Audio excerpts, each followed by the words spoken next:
Sejak tertangkapnya Raffi Ahmad oleh Badan Narkotika Nasional atau BNN pada Minggu 27 Januari lalu, mendadak zat bernama metilon menjadi populer.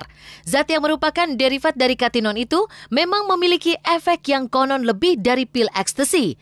Beragam dugaan pun muncul menyangkut zat yang bisa digunakan sebagai doping ini.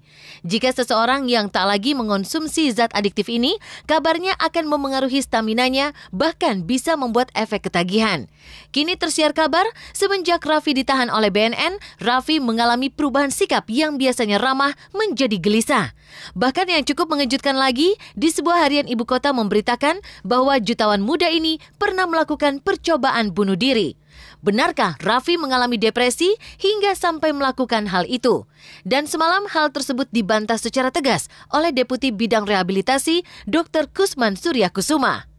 Untuk kasus RA ini, kita dari jajaran Deputi Rehab sudah mengobservasi hampir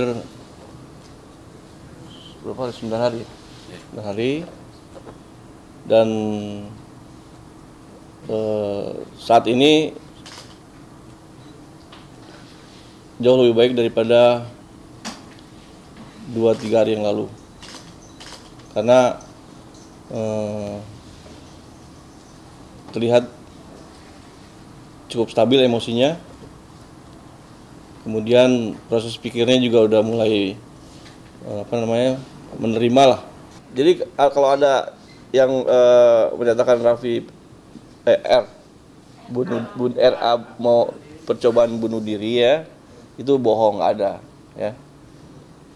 Saya cerita itu kan secara umum. Nah, Raffi ini nggak sampai ke situ. Kan kalau gangguan ini ada ringan, sedang, berat ya. Nah, nggak sampai mau yang tadi saya bilang bunuh diri, nggak ada ya. Bantahan juga didukung keluarga Raffi yang datang ke Badan Narkotika Nasional pada hari Rabu kemarin. Sang ibunda tercinta, Ami Kanita, mengungkap bahwa putranya dalam keadaan baik-baik saja. Selain itu, tantenya Mudi Pagau yang datang setelah ibunda Raffi bahkan sempat mengabadikan interaksi mereka dalam sejumlah foto. Dari foto tersebut, Raffi memang tampak baik-baik saja. Alhamdulillah sehat. Boleh masuk mobil kan? Iya, bentar Tante. Bawa apa Tante tadi? Bawa apa tadi? Bawa makanan aja. Makasih ya Bang Bong. Oke. Mas Tante. Ada. Sip. Kanan dikit Tante. Oke, sip. Tante sini Tante, lihat Tante. Tahan dulu Tante. Kondisi Raffi sehat, sangat sehat, dan badannya gendut, naiknya besar 4 kilo. Bersih, biasa senyum, bercanda, memang dia anaknya begitu ya, kondisinya sangat sehat. Ngapain aja sih Tante? Tadi mama sendiri. Dia tidak pernah mengeluh anaknya, tapi tidak pernah mengeluh anaknya. Dia memang pekerja keras, jadi dia tidak pernah mengeluh ya, masalah begini ya. Nggak mengeluh karena dia sehat sih ya. Kita juga senang banget kok. Di dalam kita ketawa, dia nyiumin ponakan-ponakannya, melukin, foto satu-satu. Nggak ada masalah. Berpindah dari kehidupan super sibuk sebagai entertainer hingga terkungkung di Badan Narkotika Nasional sebagai tersangka, Raffi tentu terguncang jiwanya.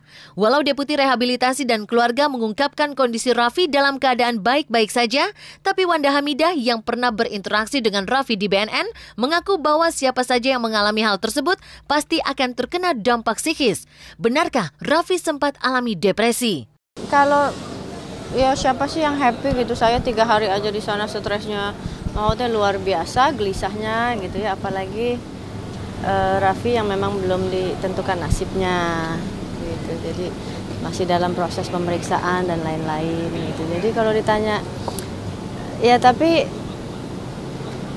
kalau ditanya Raffi happy aja di sana, ya enggak lah, orang ditahan mana ada yang happy sih Mbak, nggak ada yang happy orang ditahan gitu. Tapi stresnya juga ya gimana sih kalau nasib kita menggantung ya, maksudnya belum diputuskan A, belum diputuskan B, ya gelisah gitu, tapi dia masih bisa ngobrol, masih bisa tertawa, masih bisa tersenyum, ya senang juga ngelihat. Dampak yang ditimbulkan bagi setiap pecandu ketika tak lagi mendapat asupan narkotika memang berbeda-beda pada setiap orangnya, tergantung dari jenis narkotika yang dikonsumsi si pemakai. Seperti dari pola pikir, emosi, hingga pola tingkah laku bisa diklarifikasikan berdasarkan dampak umum pengguna narkotika. Tapi menurut Kusman Surya Kusuma yang memantau kondisi fisik dan psikis Raffi Ahmad selama menjadi tahanan BNN tidak menunjukkan dampak yang terlalu signifikan. Pada umumnya nih ya, bukan kasus R aja nih ya. Setiap pemakai golongan stimulan itu yang dipakai zat ini sifatnya stimulan ya. Itu kalau misalnya dia putus zat ya, itu mempunyai perilaku, emosi dan proses pikir yang berubah gitu. Tapi ya lambat laun setelah dia bisa adaptasi bisa kembali ke asalnya. Nah, R ini belum sampai ke situ, belum. Nasib Raffi Ahmad hingga kini masih terkatung-katung. Belum jelasnya sanksi hukum yang terus menuai perdebatan membuat Raffi harus berdiam dalam tahanan BNN selama 20 hari, terhitung sejak ia ditetapkan sebagai tersangka pada Jumat pekan lalu. Ya alhamdulillah sehat, sabar. Ya mudah-mudahan sabar.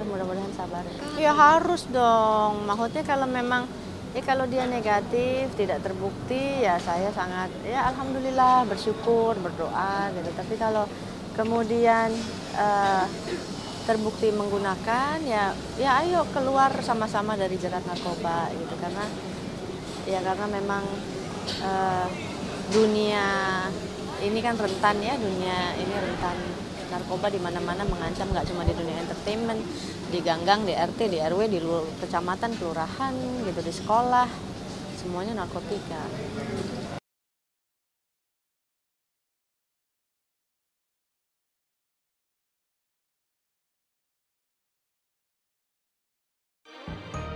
Halo, selamat pagi pemirsa Was-Was. Dengan suasana pagi yang hangat ini, saya Pika Priscilla akan menemani Anda selama 1 jam ke depan, pastinya hanya di Was-Was.